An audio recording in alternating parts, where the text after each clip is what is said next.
Assalamualaikum warahmatullahi wabarakatuh. Perkenalkan, nama saya Anissa Dewi Nur Muslimah dengan NPM A1A022037. Saya berasal dari Prodi Pendidikan Bahasa Indonesia, Fakultas Keguruan dan Ilmu Pendidikan, Universitas Bengkulu. Saya di sini akan menjelaskan tentang analisis wacana untuk tugas UTS. Baiklah teman-teman semuanya, kita mulai dari apa itu yang dimaksud dengan analisis wacana.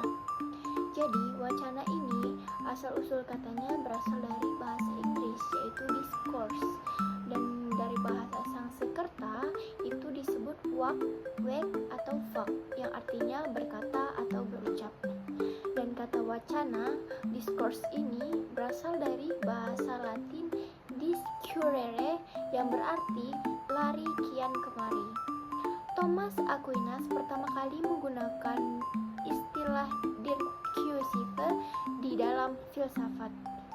Bagi Thomas, discursive berarti sesuatu seperti penalaran intelektual, pengenalan melalui konsep, dan berpikir dalam konsep.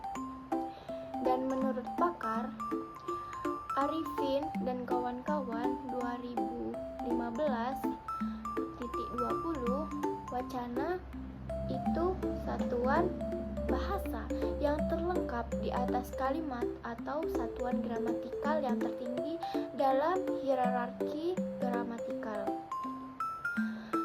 Menurut Chair, wacana yaitu satuan yang bahasa yang terlengkap dalam hierarki gramatikal berupa konsep, gagasan, pikiran, atau ide yang berisi kohesi dan koheren yang bisa dipahami pembaca atau pendengar.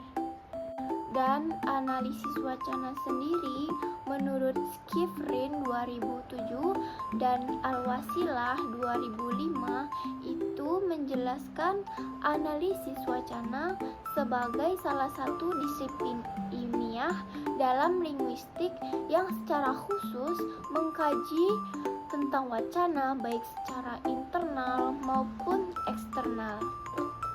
Dan selanjutnya ada unsur pembangun teks wacana dalam peristiwa komunikasi.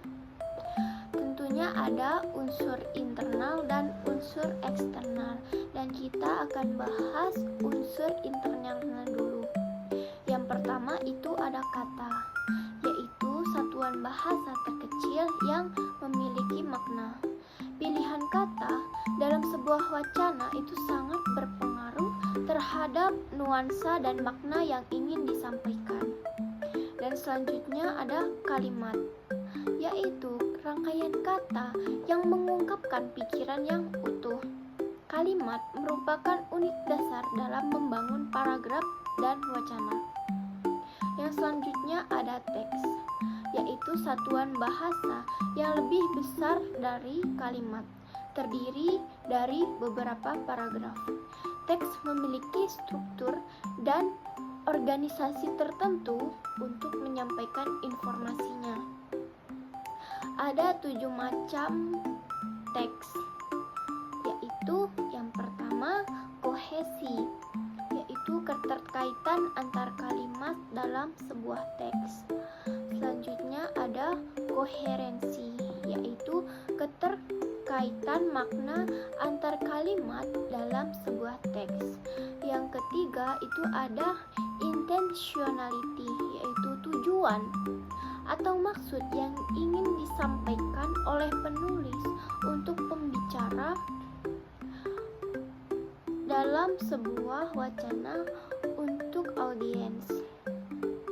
Yang keempat itu ada acceptability, yaitu keterimaan atau kelayakan sebuah wacana dalam konteks tertentu.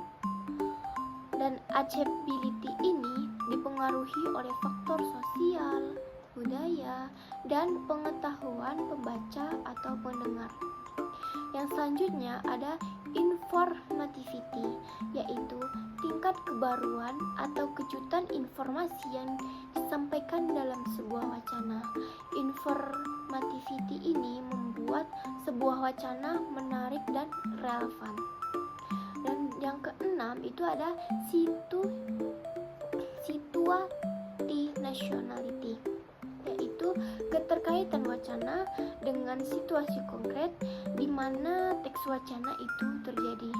Dan yang terakhir yang ketujuh yaitu ada intertextuality, yaitu hubungan antara sebuah teks dengan teks-teks lain yang telah ada sebelumnya.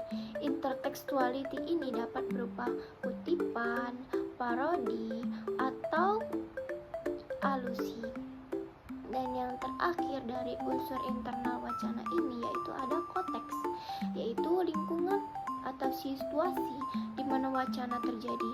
Konteks sangat penting dalam memahami makna sebuah wacana karena dapat memberikan petunjuk tambahan tentang maksud apa yang diinginkan atau yang disampaikan oleh penulis. Dan yang kedua ada unsur eksternal wacana. Ada 5 unsur eksternal wacana, yaitu yang pertama implikatur atau makna yang tidak langsung. Yang kedua ada presuposisi, yaitu peranggapan atau asumsi awal penutur yang sama dengan lawan tutur. Dan yang ketiga ada referensi, yaitu acuan. Dan yang keempat itu ada inferensi, yaitu makna dari pendengar secara konteks. Dan yang kelima yang terakhir itu ada konteks, ada verbal dan non-verbal. Dan yang selanjutnya ada jenis wacana menurut GIE 2013, ada 4. Yang pertama itu berdasarkan bentuknya, cerita disebut narasi, lukisan disebut deskripsi, paparan disebut eksposisi, bincangan disebut argumentasi. Dan yang kedua ada menurut ragam faktawi, yaitu ilmiah dan informatif, khayali yang disebut juga prosa atau puisi. Dan yang ketiga menurut jenis ilmiah dan fiksi. Dan yang keempat itu jenis karangan.